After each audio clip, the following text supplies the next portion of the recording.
Kalau dilihat dari status-status Facebooknya sih kayaknya dia orang baik, tapi yang nggak tahu juga kan banyak tuh orang super bijak di media sosial, tapi aslinya nggak banget, ucap Neng. Lalu aku bilang kalau Fitra akan datang menemui orang tuaku di Indramayu.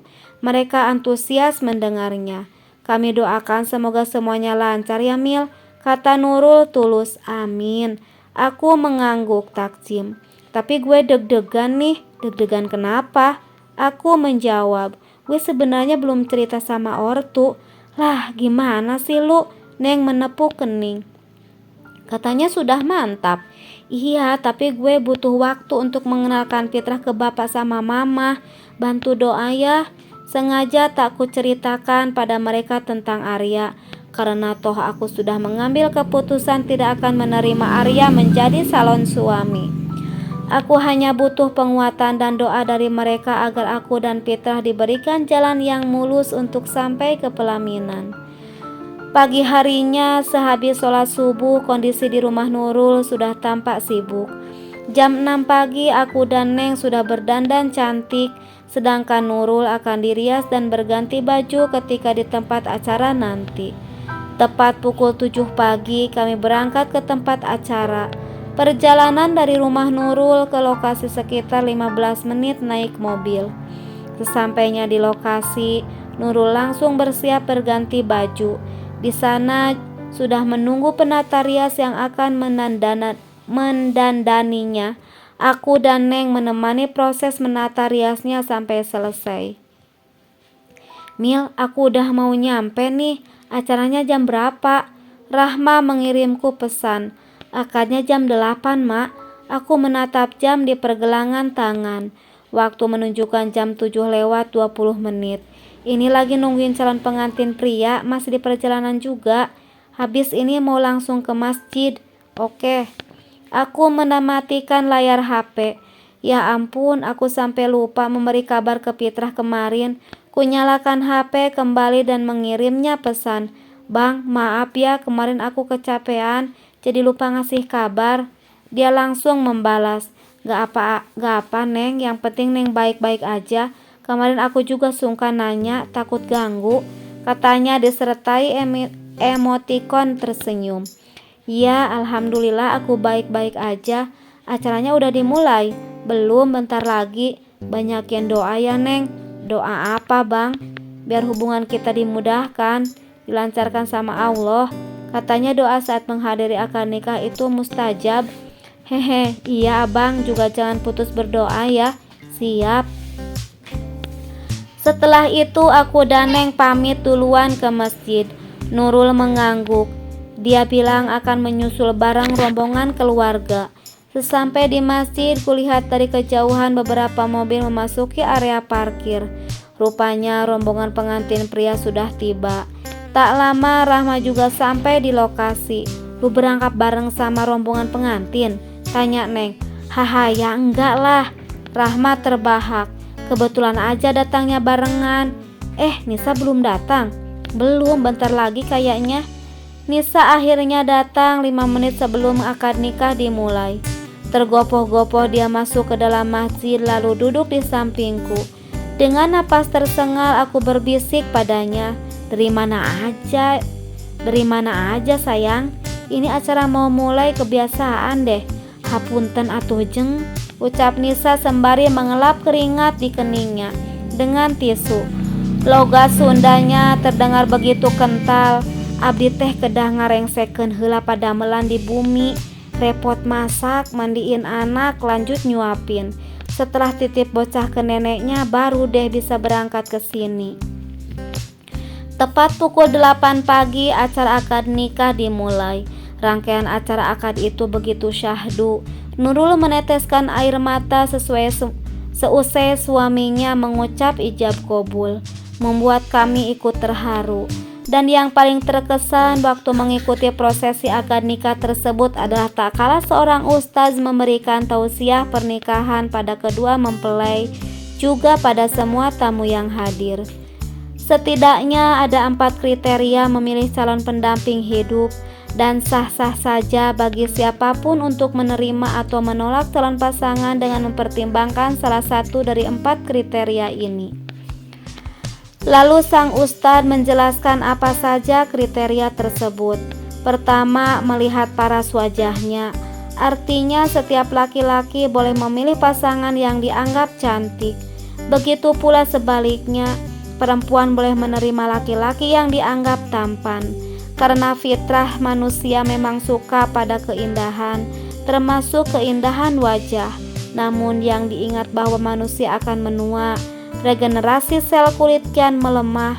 Akibatnya kulit wajah istri yang tadinya cantik putih mempesona jadi mengeriput seiring bertambahnya usia. Hal ini akan terjadi juga pada suami ketika tak lagi muda. Perubahan bentuk fisik akan terjadi. Kepala beruban, perut mulai gendut, badan mulai ringkih dan sakit-sakitan. Jadi saat seseorang memilih pendamping hidup dengan hanya fokus pada kesempurnaan fisik, maka cinta itu tidak akan kekal. Cinta masa muda yang menggebu-gebu itu akan memudar seiring memudarnya kesempurnaan fisik pasangan. Kedua, mengukur kekayaan hartanya. Ya, perempuan boleh mempertimbangkan kekayaan si calon sebelum menerimanya menjadi pasangan hidup. Siapa yang tidak senang diajak jalan-jalan ke luar negeri, shopping baju, dan tas branded, makan yang enak-enak di restoran mahal, rasanya semua pasti pingin. Itu sebabnya tidak sedikit perempuan lebih memilih suami yang sudah mapan secara finansial dan ini lumrah. Tapi jika hanya berfokus pada banyaknya harta seseorang ketika menerima calon pendamping, tentu akan membuat cinta tidak kekal.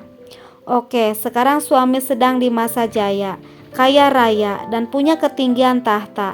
Namun bukankah hidup ibarat roda yang berputar?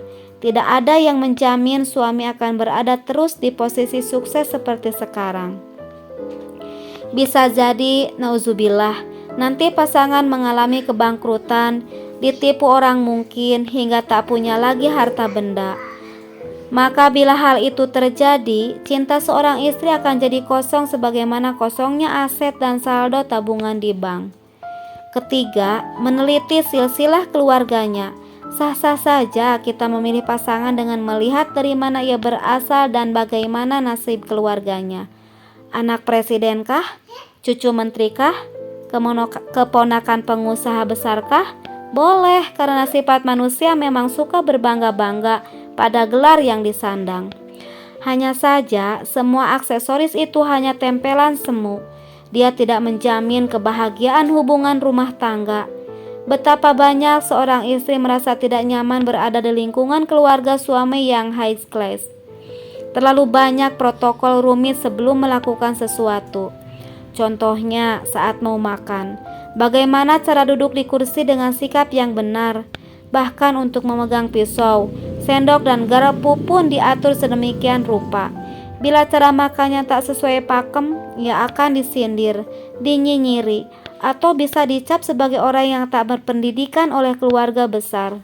Sungguh, ia lebih senang makan di warung, melahap nasi langsung pakai tangan kanan, mulut berhaho-haho karena kepedasan. Sesekali menyeka peluh di kening dengan punggung tangan kiri. Duh, nikmat sekali. Kenikmatan yang tidak ia rasakan ketika makan bareng keluarga besar, meski menu makanannya bervariasi dan dimasak oleh koki kelas restoran terkenal. Lantas, apa kriteria terbaik ketika seseorang akan memilih calon pasangan? Begitu tanya sang ustadz pada hadirin. Saran Nabi dan saran Nabi pasti yang terbaik. Pilihlah seseorang yang baik ibadahnya.